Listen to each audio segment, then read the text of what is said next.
하나님께서 왜 나에게 아무 말씀도 안 하시겠습니까? 라는 제목입니다. 이 하나님은 별명이 있으신데 수다쟁이시다, 그런 별명이 있을 정도입니다. 그러니까 하나님께서 이 말씀을 아주 즐겨하기를 좋아하시는 분이신데, 그러한 하나님께서 나에게 아무 말씀도 안 하실 때는 분명한 이유가 있지 않겠냐는 겁니다.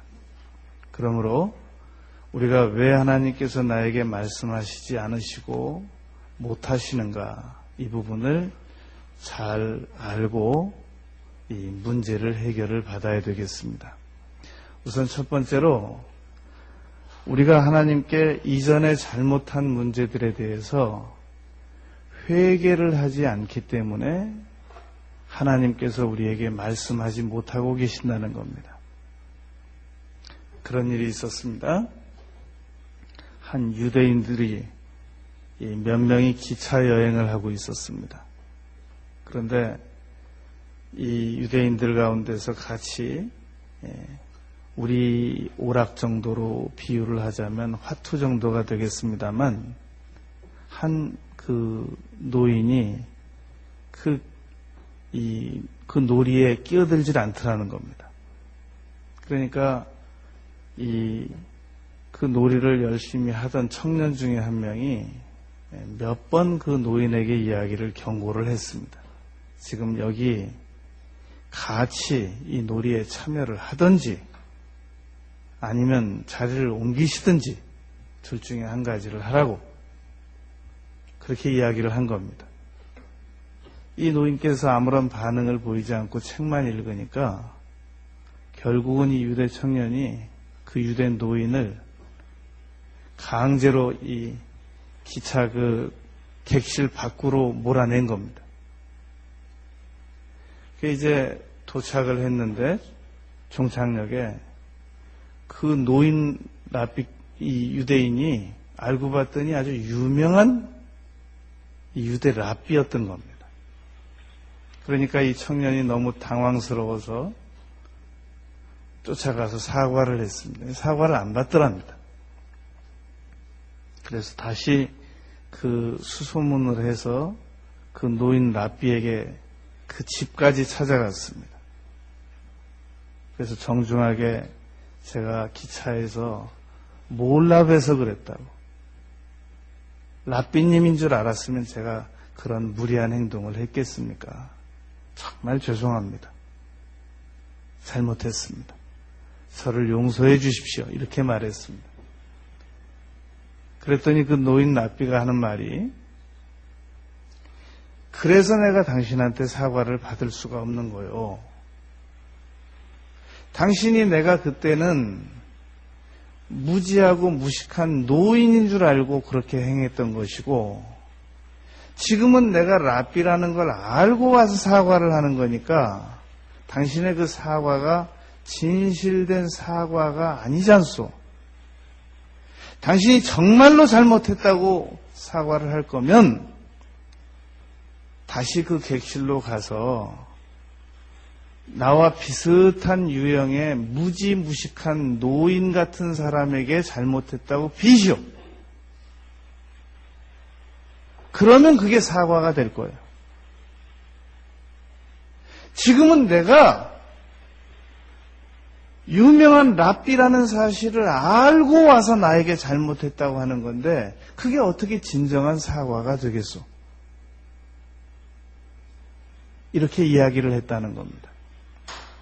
우리는 이 사람들에게 경우에 따라서 많은 잘못을 저지릅니다.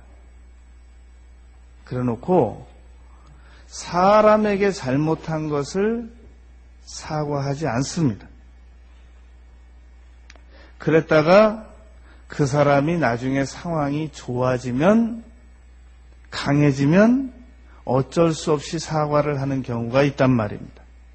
그것은 힘에 의한 굴복이지 진정한 사과가 아닌 겁니다. 우리와 갈등과 마찰이 있었던 사람 가운데서 영영 회복 불가능하게 어려운 처지에 나락으로 떨어지는 사람들이 있습니다. 사과 안 하는 겁니다. 왜냐하면 해봤자 이득도 없고 안 해도 손해가 없기 때문입니다. 그게 어떻게 진정한 회개겠냐는 겁니다.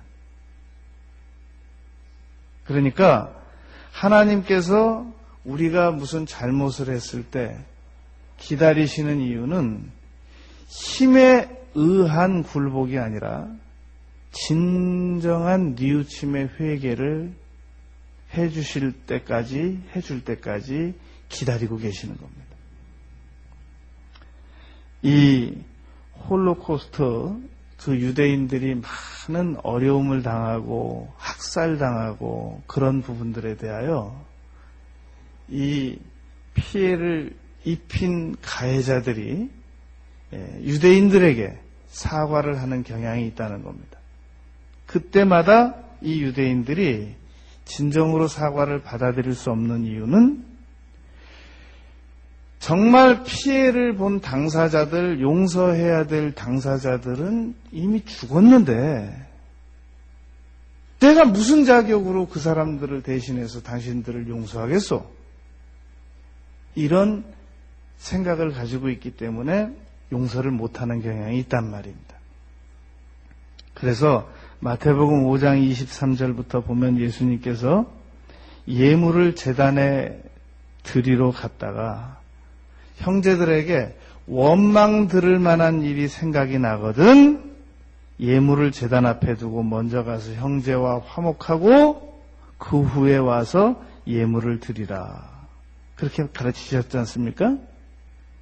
그것은 정작 우리가 잘못하고 정작 사과를 해야 될 대상자에게는 사과를 하지 않고 은밀하게 하나님에게 잘못했습니다. 그렇게 한마디 하고 넘어간다는 말입니다. 그리고도 회개했네. 난 잘못 빌었다고 이렇게 생각을 한단 말입니다. 그러니까 정말로 하나님께 사과를 드리고 싶고 회개를 하고 싶으면 하나님께서는 그건 내가 용서해 줘야 될 일이 아니라 너에게 피해를 입은 그 사람이 사과를 받아야 할 사과고 너에게 피해를 당한 그 사람이 너에게 직접 용서해 주어야 할 일이지 내가 너에게 용서할 일이 아니고 내가 받아야 할 사과가 아니야 라는 그런 의미가 된다는 말입니다. 그래서 야고보서 5장 16절에서 너희 죄를 서로 고하라 라는 얘기는 나하고 상관도 없는 사람의 내가 과거에 지은 죄를 은밀히 고하라는 얘기가 아닙니다. 그건 그래서 칼빈이 고해성사를 반대했던 겁니다. 내가 지은 죄를 아무 나하고 상관도 없는 신부에게 가서 고해성사하는 거 그거 하지 말라는 겁니다.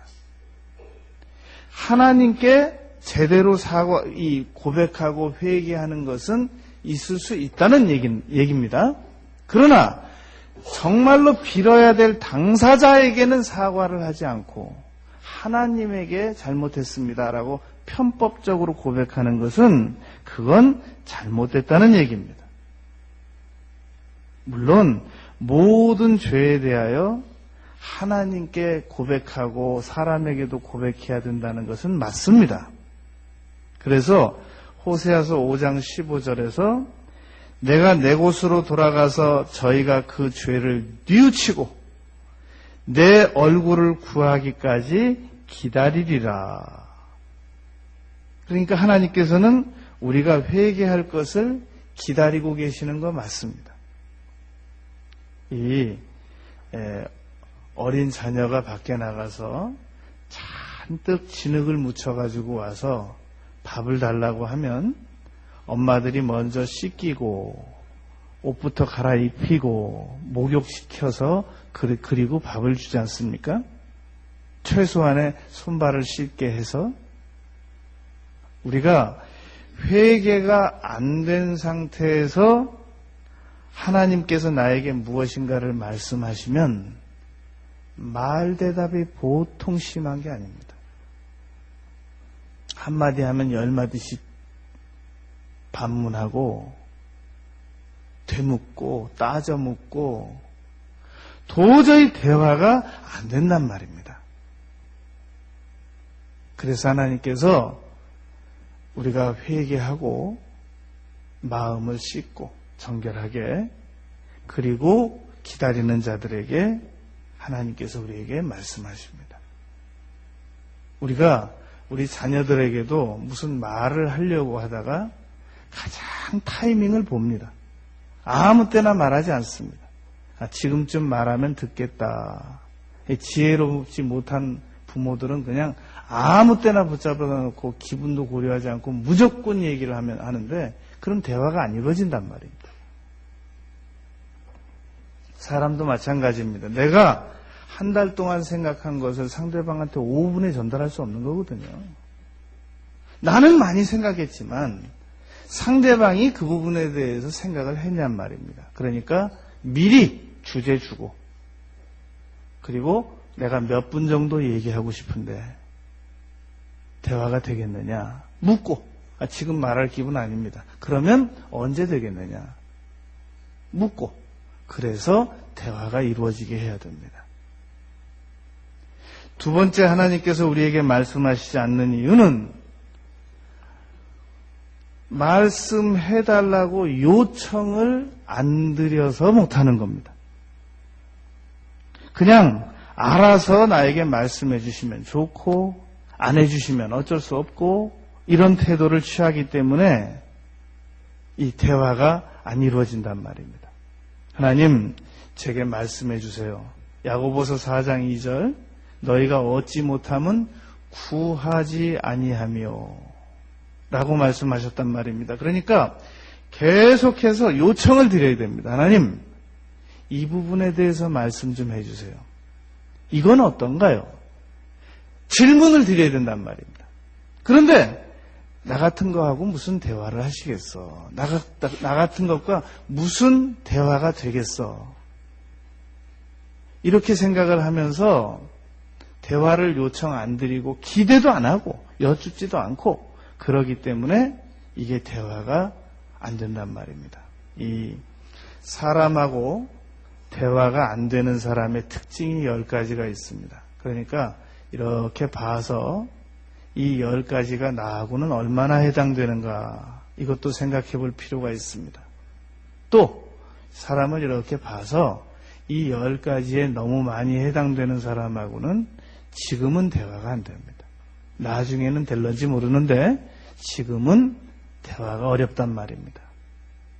이 10가지 특징이 이러합니다.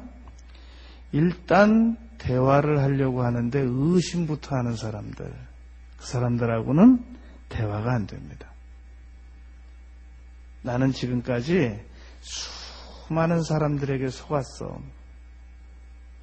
나는 이제 다시는 안 속을 거야. 그만 속고 싶어. 나 속이려고 하지 마. 그래가지고 말 시작하기도 전부터 안 속겠다고 결심하는 겁니다. 그리고 한 마디마다를 계속 의심하는 사람들이 있습니다. 대화 안 됩니다. 그 다음 특징은 앞에 앉아있는 사람하고 대화하다가 전화 오면 전화부터 받아요. 이런 일이 있었습니다. 이 여행에 지친 사람이 호텔에 투숙하려고 들어갔습니다. 그랬더니 프론트에 지금 5사람이 밀려 있는데 그 프론트 여직원이 자꾸 전화부터 받는 거예요. 웬 전화가 그렇게 많이 오는지. 드디어 이제 그 사람 차례가 됐습니다. 근데 또 전화를 받으려고 하는 거예요. 이 프론트 아가씨가 전화를 받았습니다. 여보세요? 그러는데 바로 앞에 서 있는 사람이 휴대폰으로 건 전화예요. 기다리다가. 내 전화요. 당신은 손님들이 기다리든지 말든지 전화부터 받고 있잖아. 그러니까 내가 지금 전화로 접수하는 거야. 내 방 지금 달라고.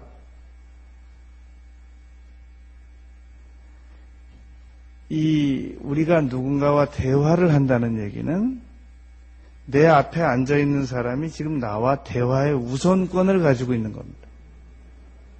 그런데 그 사정도 모르고 걸려오는 전화라는 특권으로 말미암아 전화부터 계속 받아준다면, 그러면 새치기 하고 싶은 사람은 나가서 전화하면 되잖아요. 문 밖에서. 그러니까 누군가와 대화를 잘 하려면 핸드폰 끄고, 그리고 전화 나중에 받고, 그래야 된단 말입니다. 그런데 내 앞에서 자꾸 다른 전화부터 받고 대화를 이어나가자고 그래요. 그 사람은 지금 대화 안 할 사람입니다. 안 해도 되는 사람입니다. 왜냐하면 내가 그 사람 전화보다 덜 중요한 사람이거든요. 무슨 대화가 되겠어요? 그러면 천천히 전화 다 하시고 나중에 전화 받을 일 없을 때 우리 대화하도록 하십시다. 그러면 되잖아요. 무리한 겁니다. 가급적이면 문자 확인도 하지 말아야 돼요. 네, 말하세요. 네. 계속 문자 확인하고 문자 넣고 말하세요. 하지 말아야 돼요. 그만해야 돼요.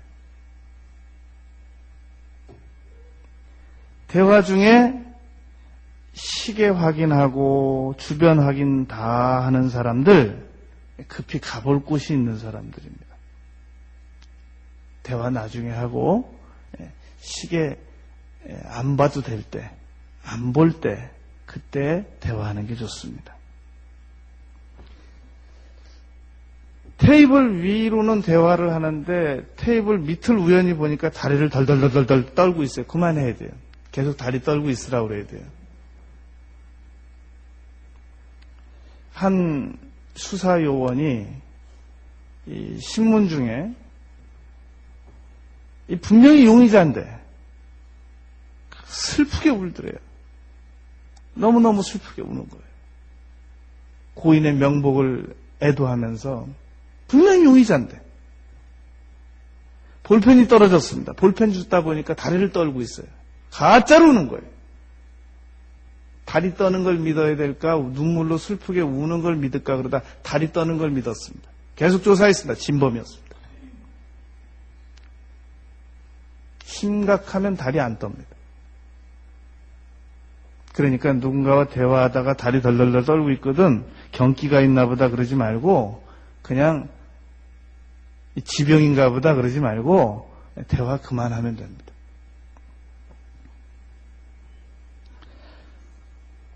또 대화하는데 계속 앞서 나가면서 추측해 나가는 겁니다. 내 생각은 그게 아닌데. 잠언 18장 13절. 사연을 듣기 전에 대답하는 자는 미련하여 욕을 당하느니라. 분명히 내 의견은 그게 아닌데 자꾸만 잘못된 추측을 해요. 그렇죠? 아닌데. 그렇죠? 아닌데. 그렇잖아요. 아닌데. 대화 그만해야 돼요.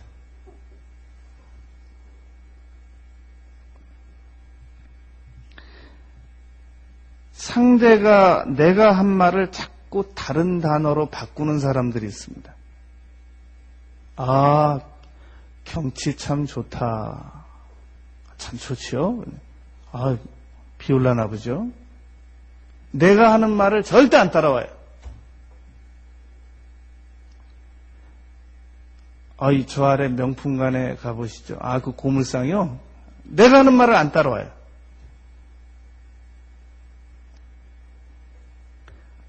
저 차는 참 성능이 좋은 것 같으네요. 예, 폐차해야 되겠네요. 안 따라와요. 내가 하는 말을. 그만하는 거예요. 대화 그만해야 돼요. 대화할 때 가능하면 상대방이 사용한 단어가 원체 저질스럽지 않으면 그대로 따라주는 게 좋습니다. 가능하면 상대방이 한번 사용한 단어를 나의 언어로 다시 바꾸지 않고 상대방이 인용한 그대로 인용해 주는 게 좋습니다. 그래야 이질감이 안 생깁니다. 참 사람이 스마트하네요. 스마트하네요. 영견에 바꾸지 말란 말입니다. 상대방이 사용한 단어를 그대로 사용해 주는 게 좋습니다.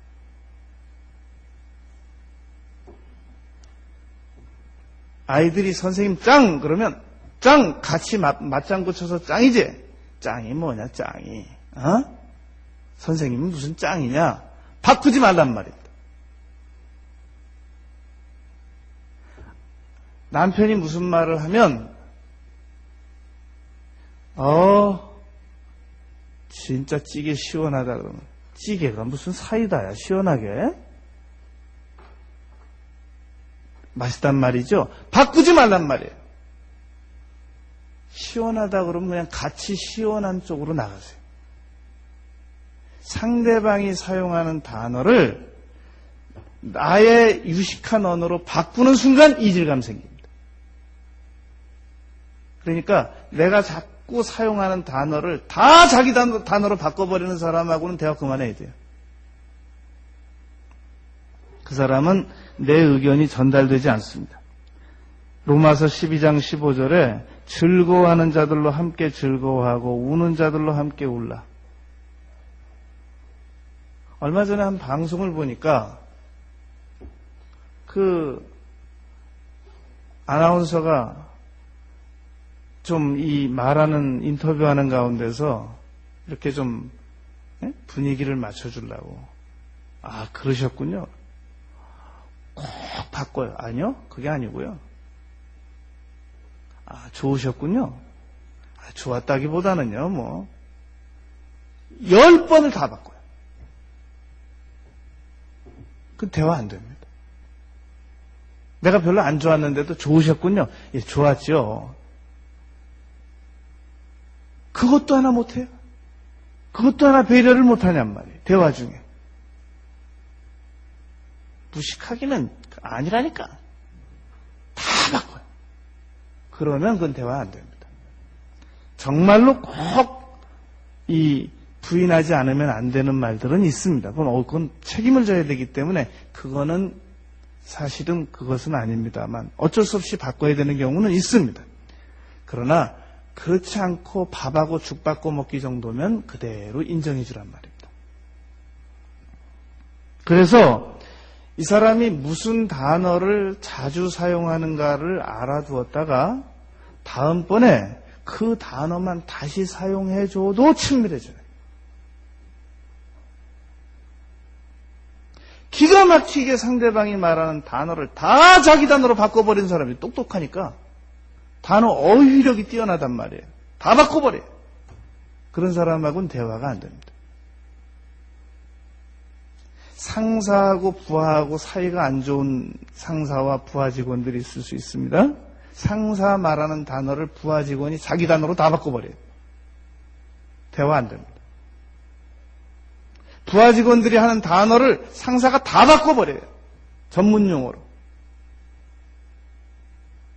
우리가 집에서 아기들이 말도 제대로 못하고 엉금엉금 기어다니면 다 아기 따라 기어다니잖아요. 할아버지까지 같이 엉금엉금. 애 용어로 다 맞추잖아요. 애 단어로.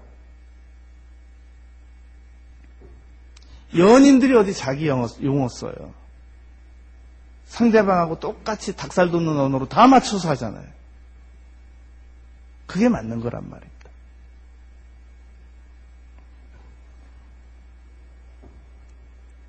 딱 들어 놨다가 시어머니가 이런 단어는 이런 단어는 이런 물건은 이런 단어를 사용하시더라. 따라서 하는 며느리가 현명한 거예요. 정말 시대 뒤떨어진다. 그런 걸 어떻게 그렇게 표현을 하실까? 바꾸지 말란 말입니다. 그 다음에 대화할 때 더 이상 대화가 안 되는 사람들, 얘기 중간 허리 자르는 사람들. 미련한 자는 자기 의사를 드러내기만 기뻐하느니라. 잠언 18장 2절입니다.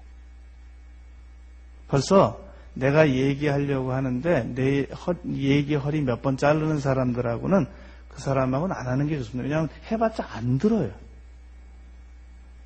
지금 간신히 그것도 한 7번 자르고 싶은데 3번만 자른 거예요. 그러니까 대화 안 된단 말입니다. 얘기만 했다 그러면 다른 주제로 맞불 놓는 사람들. 내가 떡 얘기하면 김치 얘기하고, 내가 김치 얘기하면 저 짜장면 얘기하고, 꼭 내가 얘기만 시작하면 그 사람 옆에 사람하고 같이 얘기 시작해요. 새로운 다른 주제로. 그건 얘기 끝난 겁니다. 그 사람은 대화가 안 돼요. 넷이 앉아서 얘기하는데 내가 무슨 얘기를 하려고 하다가도 앞에 두 사람이 무슨 얘기를 하면 배려적 차원에서 그 얘기 끝날 때까지 기다리고, 둘 얘기해, 우리 둘이 얘기할게, 있잖아.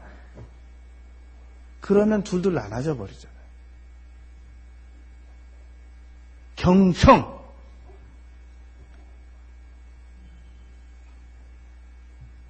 얘기 도중에 맞불 놓는 거 아닙니다. 분명히 잘못했어요. 자기가 계속 합리화시키고, 이 말하면 저 말하고, 저 말하면 이 말하고, 그런 사람들하고는 대화 안 됩니다. 결정적으로 이 대화할 때 조심할 것은 다른 사람들이 했던 부정적인 말을 그대로 옮기는 거 아닙니다. 창세기 18장 12절 13절에 보면 사라가 속으로 웃으면서 이렇게 말했습니다. 나도 노쇠하였고 내 주인도 늙었으니, 아브라함을 늙었다고 표현했단 말입니다. 그런데 여호와께서 그 사라의 말을 아브라함에게 옮기는 거예요. 잘 들어보세요. 여호와께서 사라가 분명히 이렇게 말했거든요. 나도 늙었고 아브라함도 늙었고 이렇게 말했단 말이에요. 그런데 여호와께서 아브라함에게 사라가 한 말을 옮기실 때 어떻게 옮기셨느냐면, 사라가 왜 자기가 늙었다고 말을 하느냐, 아브라함 늙었다는 말을 싹 빼요. 아, 놀랍지 않습니까? 분명히 사라는 나도 늙었고 내 남편도 늙었고라고 말했거든요. 근데 아브라함이 들을 때 사라가 네 부인이 자기도 늙었지만 너도 늙었다고 그러더라. 아브라함 늙었다는 말을 뺀단 말이에요. 창세기 18장 13절에서.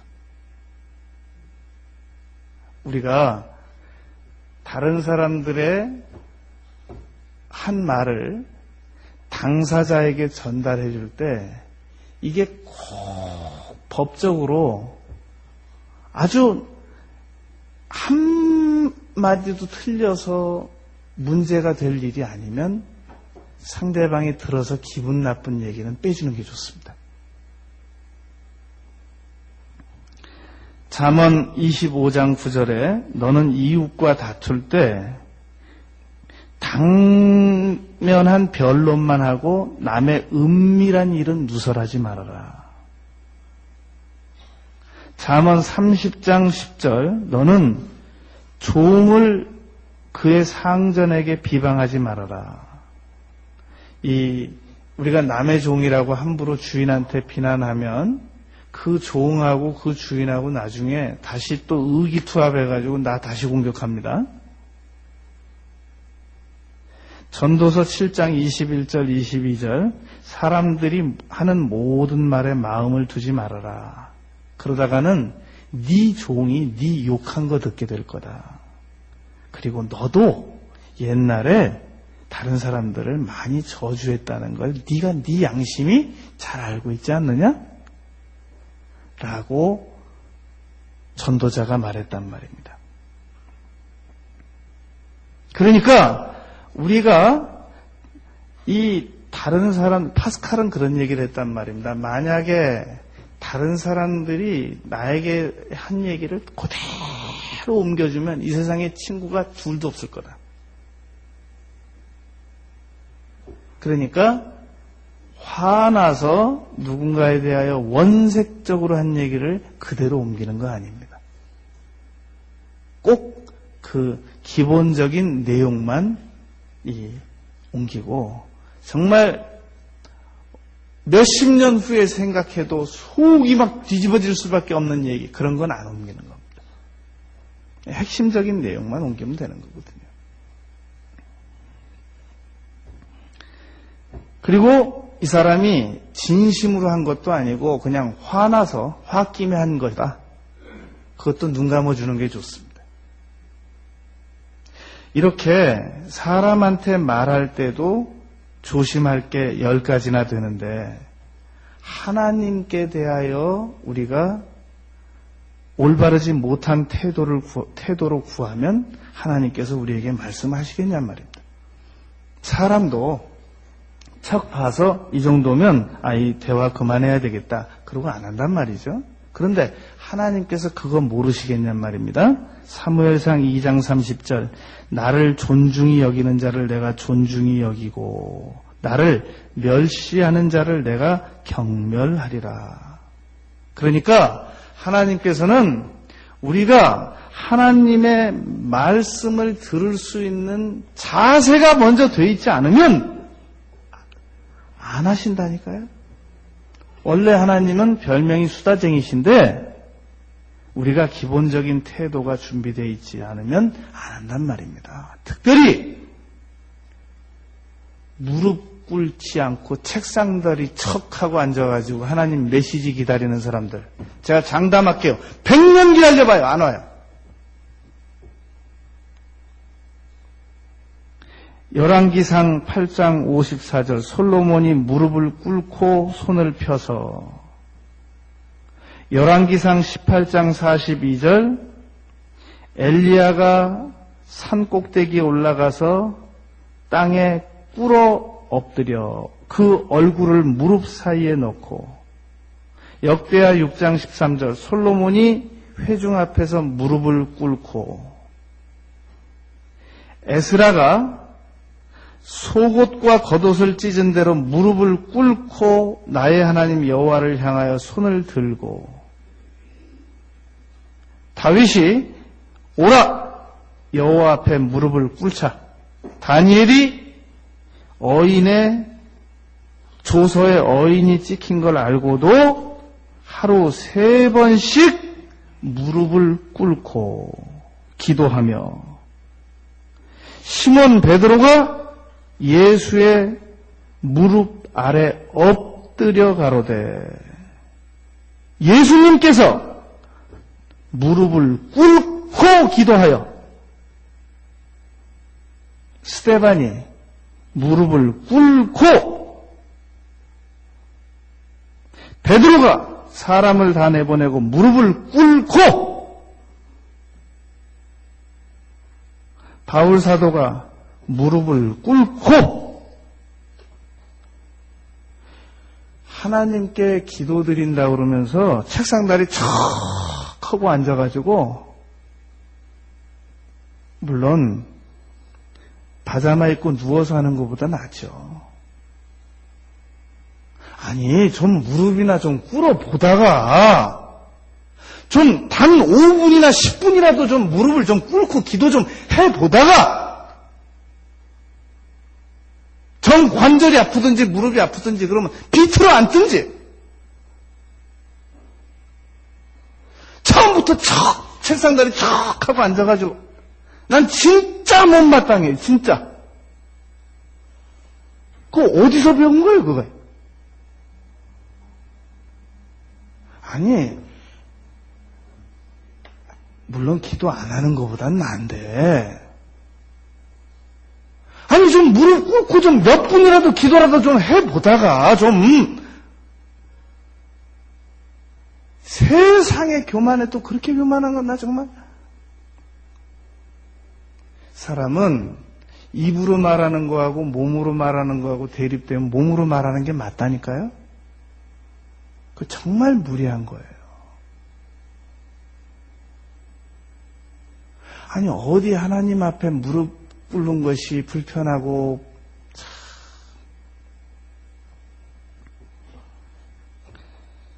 무릎도 안 꿇고 하나님께서 나에게 말씀해 주시기를 기대를 해요.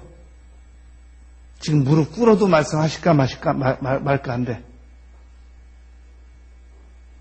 하나님께서 나에게 말씀 안 하시는 이유 회개가 안 돼서 그렇습니다. 이전에 잘못한 것들 전혀 잘못했다고 말씀도 안 드리고 어디서 떨어졌는지 되돌아보라고 그랬는데 그것도 안 하고 그저 그냥 아무 일 없었다는 듯이 지금 내가 여쭙는 것만 말해주셨으면 좋겠다고 그러고 얘가 지금 나하고 그럴 처지가 아닌데 왜 우리가 그러지 않습니까? 우리 자녀들이 우리한테 원체 잘못해놓고 지금 얘가 지금 아무리 내가 부모지만 얘가 지금 이럴 처지가 아닌데 먼저 잘못했다고 빌고 뭘 요청해야 되는데 어떻게 이런 요청을 한 번에 그냥 할 수 기 안 막히세요? 우리가 부모인데도 그러잖아요. 하나님도 그러시단 말입니다. 최소한 기본적으로 하나님 이것도 죄송하고 저것도 잘못했습니다. 그런데 제가 지금 촉박해서 이거 여쭙습니다. 뭐 이래야 되는 거 아니에요? 다 거두절미해버리고 하나님 근데 말이죠. 회개부터 하는 게 순서입니다. 아무리 급해도 회개부터 하는 게 순서입니다. 아무리 급해도 뭔가를 부탁할 때는 이전 감사부터 하는 게 순서라고 그러지 않습니까? 지난번에 이거 감사했었습니다만 이 순서입니다. 아무리 급해도 하나님께 메시지를 듣고 싶으면 먼저 회개부터 해야 됩니다. 하나님 이거저거 이런 거 저런 거 다 제 마음대로 일 저지르고 이렇게 어리석게 내가 하나님 원망하고 잘못했습니다. 죄송합니다. 그런데 이거 여쭙습니다. 그래야 된단 말이죠. 두 번째가 이 하나님께 적극적으로 요청을 드려야 됩니다. 자꾸 여쭙고 대답 안 하시더라도 이 품 안으로 자꾸 파고 들어가면서 하나님 또 여쭙고 또 하나님 이거 말씀해 주세요. 막 그래야 된단 말입니다. 세 번째, 하나님께서 왜 우리에게 말씀하시지 않으시느냐 하면 순종할 의도가 전혀 없어요. 말해줘 봐요. 하나님의 뜻이 어떠신가 한번 들어보려고 하는 거지 순종할 의도는 전혀 없어요. 하나님은 예수님께서 마태복음 6장에서 거룩한 것을 계획해 주지 말라고 그러셨단 말입니다. 우리에게 말씀해 주셔봤자 순종도 안 하고 망령되이 그 하나님의 메시지를 생각을 성령을 소멸시키듯이 해버릴 사람들에게는 말씀해 주시지 않습니다. 자기를 순종하는 사람들에게 주신 성령도 사도행전 5장 32절입니다. 무례하고 교만한 자를 이름하여 망령된 자라 하나니 하나님께 교만해 보세요. 손해예요. 자기만 손해예요. 우리만 손해입니다. 사무엘상 15장에 보면 사무엘이 그 목소리 순종하는 것을 좋아하심과 같이 좋아하시겠나이까? 번제나 제사가 거역하는 것은 우상에게 절하는 것과 같습니다. 왕이 여호와의 말씀을 버렸으므로 여호와께서도 왕을 버리셨습니다. 이 사무엘이 사울 왕에게 한 말이란 말입니다. 순종할 의도가 전혀 없는 사람들에게 하나님께서 말씀하시지 않습니다. 네 번째, 하나님께서 아주 싫어하시는 것 중에 하나입니다. 하나님께 여쭙지 않고 오히려 여쭙지 말아야 될 대상자들에게 여쭙는 거. 이건 단번에 죽이시기까지 합니다. 역대상 10장 13절 14절에 보면 사울의 죽은 것은 여호와께 범죄하였음이라. 저가 신접한 자에게 가서 가르치기를 청하고 여호와께 묻지 아니하였으므로 여호와께서 저를 죽이시고 이 점쟁이한테 가서 뭐 물어보는 그 교인들이 있습니다. 그 목숨 걸고 가는 거예요. 하나님께서 정말 싫어하십니다. 열왕기하 12장 1장 2절 3절 4절 보면 아하시아라는 왕이 있었단 말입니다. 이 아하시아 왕이 다락 난간에서 떨어져 가지고 병들었을 때 자기 종들을 이 에그론의 신 바알 세부백에 가서 이 병이 낫겠나 안 낫겠나 물어봤단 말입니다. 여호와께서 엘리야에게 명령을 내리셨습니다. 너는 올라가서 사마리아 왕의 사자를 만나서 이스라엘에 하나님이 없어서 에그론의 신 바알 세부백에 물으러 가느냐? 너는 침상에서 못 내려오고 반드시 죽을 것이다! 라고 전해라. 이 아하시아는 엘리야가 말한 대로 침상에서 못 내려오고 죽었습니다. 우리가 하나님의 뜻을 빨리빨리 알 수 없다고, 하나님께서 왜 나에게 말씀하시지 않는가, 이 부분을 면밀하게 검토하지 않고 하나님께서 자신에게 말씀하시지 않는다는 이유만으로 점쟁이한테 전보로 다니고 바로 데려가십니다. 목숨 걸고 가는 거예요. 아주 싫어하신단 말입니다. 이 교회 다니고 예수 믿는 사람들 가운데서 점 보고 궁합 보고 목숨 걸고 다니는 거예요. 그거. 두고 보세요. 어떻게 되나. 하나님께 여쭙지 않고 여쭙지 말아야 할 대상들에게 묻는 거 아주 하나님 싫어하십니다. 특별히 조심해야 될 게 그겁니다. 무슨 중대사가 있을 때 하나님께 여쭙지 않고 주변 사람들에게 먼저 물어보는 거예요. 그것도 조심해야 됩니다. 하나님의 뜻을 알기 위해서 사람들에게 물어본다고 그러면 그건 죄가 덜하겠지만, 하나님 배제하고 사람들에게 이런 건 어떻게 해야 되고 저런 건 어떻게 해야 되고 정말 조심해야 돼요. 그게 가족일지라도 조심해야 된단 말입니다. 다섯 번째, 하나님께서 말씀하실 때까지 끈질기게 집중해서 기다리지 않기 때문에 하나님께서 말씀을 안 하시고 못 하십니다. 열왕기상 3장 9절 10절에 보면 솔로몬이 이 많은 백성을 어떻게 재판하겠습니까? 듣는 마음을 종에게 주사. 듣는 마음을, 하나님께서 하시는 말씀을 듣는 마음을 종에게 주사. 하나님의 메시지를 기다리는 게 조금도 지겹지 않아야 됩니다. 이 어린 사무엘이 자꾸만 엘리 제사장이 부르는 겁니다. 그러니까 엘리 제사장에게 가서 부르셨습니까? 난 너 안 불렀는데.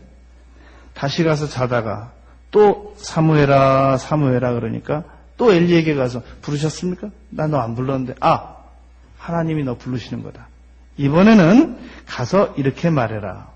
사무엘에게 이르되 가서 누웠다가 그가 너를 부르시거든 너가 내게 말하기를 여호와여 말씀하옵소서 주의 종이 듣겠나이다 라고 말해라. 10절 사무엘상 3장 10절 여호와께서 임하여 서서 전과 같이 사무엘아 사무엘아 부르시는지라. 조금 전에 엘리에게 배운 대로 사무엘이 가로되 말씀하옵소서 주의 종이 듣겠나이다. 우리가 이거 꼭 배워야 됩니다. 주의 종이 듣겠나이다. 그리고 기다렸어요. 아무 말씀도 안 하세요. 그게 조금도 안 지겨워야 돼요. 아, 오늘은 말씀 안 하시나 보다. 그러면 이따 오후 기도회 때 말씀하실지 모르겠다. 오후에 가서 주의 종이 듣겠나이다. 아무 말씀도 안 하세요. 그게 100번, 1000번 뒤로 물려가도 하나도 지루하지가 않아야 됩니다. 도대체 언제 말씀하시는 거예요? 몇 번 말씀드려야 말씀해 주실 거예요? 이거 어디 답답해서 듣겠어요? 그 사람은 하나님 메시지 들을 생각 안 하는 게 좋습니다. 바로 그런 태도를 가지고 있기 때문에 하나님 말씀 안 하시는 겁니다. 우리가 지금부터 하나님께서 아무 말씀도 안 하시고 죽기 전날 딱 한 번 말씀하셨어요. 제가 어느 책을 보니까 이런 내용이 있었어요. 어떤 사람이, 어떤 목사님이 어느 다른 교회에서 청빙을 받았대요. 그런데 가야 될지 말아야 될지 궁금했대요. 하나님의 뜻이 어디 계신지 몰라서. 그래서 40일 금식을 했대요. 그랬더니 40일째 금식 끝나는 날 성령께서 딱 한마디 말씀하시더라는 겁니다. 가라. 그런데 그 내용을, 지금 책 쓴 사람이 그 내용을 이렇게 표현했어요. 하나님께서 40일 금식한 다음에 딱 한마디 가라 그렇게 하실 것 같으면 그거 어디 힘들어서 듣겠냐, 그 메시지. 그러면 며칠 만에 그냥 가라 말씀하시면 되는 거지. 꼭 40일을 사람을 굶겨놓고 가라 그렇게 딱 한마디 해주실 거면 그거 어디 힘들어서 듣겠냐. 그래서 제가 그 책이 있다 그랬어요. 그렇게 평가한 그 저자에 대해서 제가 속으로 그랬어요. 이 싸가지 없구나 너. 내가 그 저자 보고 그랬어요. 싸가지가 없다 너는. 40일 금식을 했는데 하나님께서 딱 한마디 가라 라고 말씀하시면 얼마나 감사하냐는 거예요. 얼마나 감사해요. 못 떼먹었지. 40일을 굶겨놓고 딱 한마디 가라. 그거 말씀하실 거면 좀 일찍 그 버르장머리가 없어도 그렇게 없어요. 40일 동안 금식하느라고 얼마나 유익이 많았겠어요. 또 40일 동안 하나님께서 가라라고 말씀하시는 거 참느라고 얼마나 해먹으셨겠어요. 하나님도. 우리 자녀들에게 뭐 주고 얼마나 어려워요. 빨리 주고 싶은데. 우리 자녀들에게 뭐 주고 싶은데 이거 뒀다가 한 3일 있다 주라 그래봐요. 그거 힘듭니다. 그것도. 그 참는 것도 보통 힘든 일이 아니거든요. 빨리 주고 싶잖아요. 하나님께서 얼마나 빨리 말씀하시고 싶으셨겠어요. 가라. 40일을 참으시느라고 얼마나 애먹으셨겠냔 말이죠. 하나님께서 나에게 빨리빨리 말씀 안 하신다고 해서 섭섭하면 안 돼요. 하나도 지겹지가 않아야 돼요. 오늘 말씀 안 하시면 내일 하실라나 보다. 내가 좀 더 정성 있게 기다려야지. 기다리는 게 즐거워야 돼요. 도대체 언제 말씀하시는 건데? 에? 이거 어디 짜증나서 이거 어디 하나님 메시지 듣지 마세요. 못 들어요. 그러면 안 돼요. 섭섭하지가 않아야 돼요. 내가 한 짓이 있지. 하나님께서 내 기도 들어주시는 것만 해도 감사하지. 걱정하지 마세요. 듣는 건 반드시 다 들어요. 우리가 무슨 말씀을 드리든지 듣는 건 다 듣습니다. 우리의 기도는 향이 되어 천사가 빛보다 더 빠른 속력으로 우리의 신음까지도 다 전달됩니다. 하나님께서 말씀을 안 하실 때는 안 하시는 대로 이유가 있는 거고, 하실 때는 하시는 대로 이유가 있는 겁니다. 우리가 이 오늘 본문 말씀 보면 너희가 마음을 강팍해 하지 말라는 거예요. 히브리서에서는 지금 우리 마음을 강팍하게 하지 말라고 4곳에서나 말씀하셨습니다. 히브리서 3장 7절 8절에 보면 성령이 이르신 바와 같이 오늘날 너희가 그의 음성을 듣거든 너희 마음을 강팍해 하지 말라. 또 3장 15절에 보면 성경에 일렀을 때 오늘날 너희가 그의 음성을 듣거든 너희 마음을 강팍해 하지 말라. 히브리서 4장 7절 너희가 그의 음성을 듣거든 너희 마음을 강팍하게 하지 말라. 이것은 도대체 언제 말씀하실 거예요? 왜 빨리 말씀 안 하시는 거예요? 이거 답답해서 살겠어요? 그렇게 강팍하게 하지 말란 말입니다. 하나님께서는 우리가 꼭 들어야 되고 꼭 알아야 되는 것은 어떤 형태로든지 반드시 말씀해 주시는 분이십니다. 지금 현재 아무 말씀도 없으세요. 지금 하는 일 잘하고 있으라는 얘기예요. 아무 말씀도 안 하세요. 회개부터 하라는 얘기입니다. 도대체가 아무 말씀도 안 하세요. 적극적으로 여쭈라는 얘기입니다. 도대체가 아무 말씀도 안 하세요. 집중하고 와서 기다리라는 얘기란 말입니다. 하나님, 주의 종이 듣겠습니다.